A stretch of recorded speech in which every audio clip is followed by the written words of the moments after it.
Hello everyone, welcome back to my channel.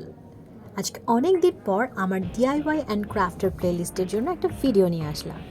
আজকে করে দেখাবো গ্লাস পেন্টিং বা জার পেন্টিং।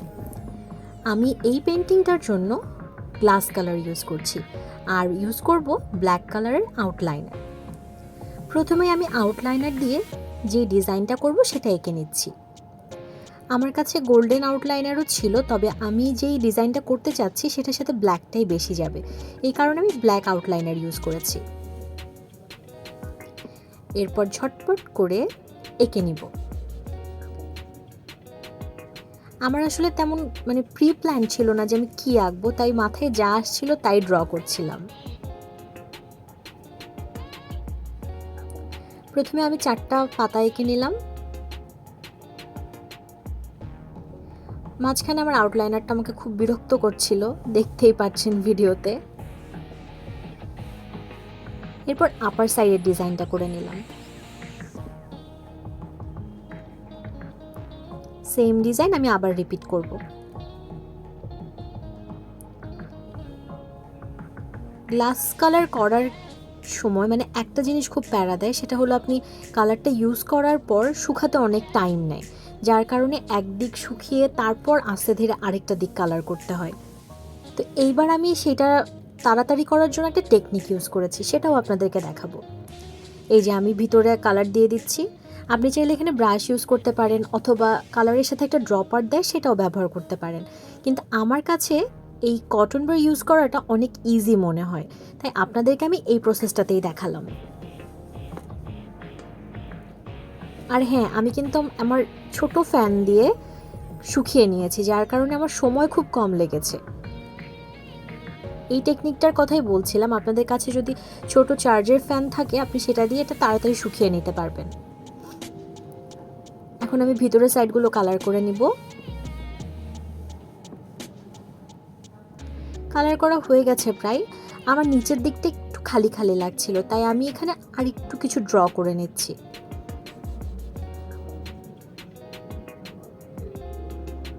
বাকি সাইডগুলোতেও আমি একইভাবে ড্র করে নিব।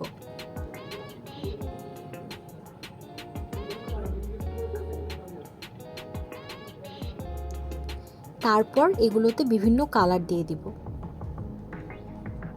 আমার এই কালারের সেটটাতে কালারের ভ্যারাইটি একটু কম ছিল,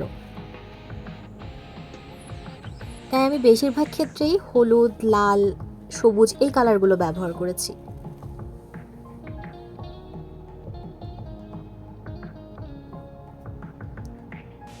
এই যে কালার করা হয়ে গিয়েছে, ফ্যান দিয়ে আমি শুকিয়ে নিয়েছি।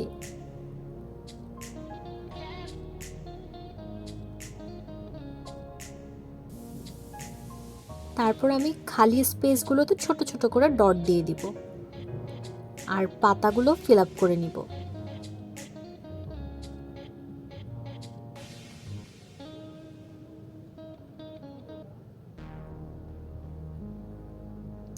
গ্লাস পেইন্টিংয়ের ক্ষেত্রে গ্লাস জারটা অবশ্যই প্রথমে ভালো করে পরিষ্কার করে নেবেন, তাহলে কালারটা করতে সুবিধা হবে।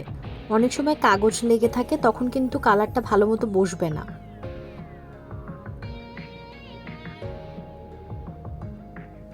এই যে আমি ছোট ছোট ডট দিয়ে নিচ্ছি, জায়গাগুলো যাতে খালি না দেখায় তাই আমি ডট দিয়ে দিলাম।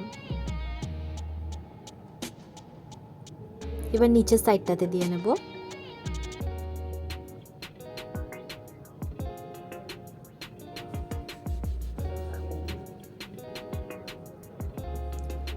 এই জারটাকে আপনি অনেক কিছুর জন্যই ব্যবহার করতে পারবেন। আমি বেসিক্যালি এই জারগুলোতে গাছ রাখি, ইনডোর প্ল্যান্ট রাখলে খুব ভালো দেখায়। এছাড়া আপনি এটা দিয়ে আরও একটা কাজ করতে পারেন, এটার ভিতর লাইট জ্বালিয়ে দিতে পারেন।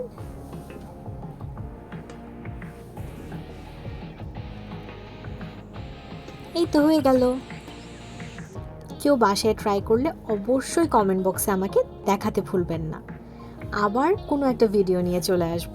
ততক্ষণ পর্যন্ত ভালো থাকবেন, আর ভিডিওটা দেখার জন্য অনেক অনেক থ্যাংক ইউ।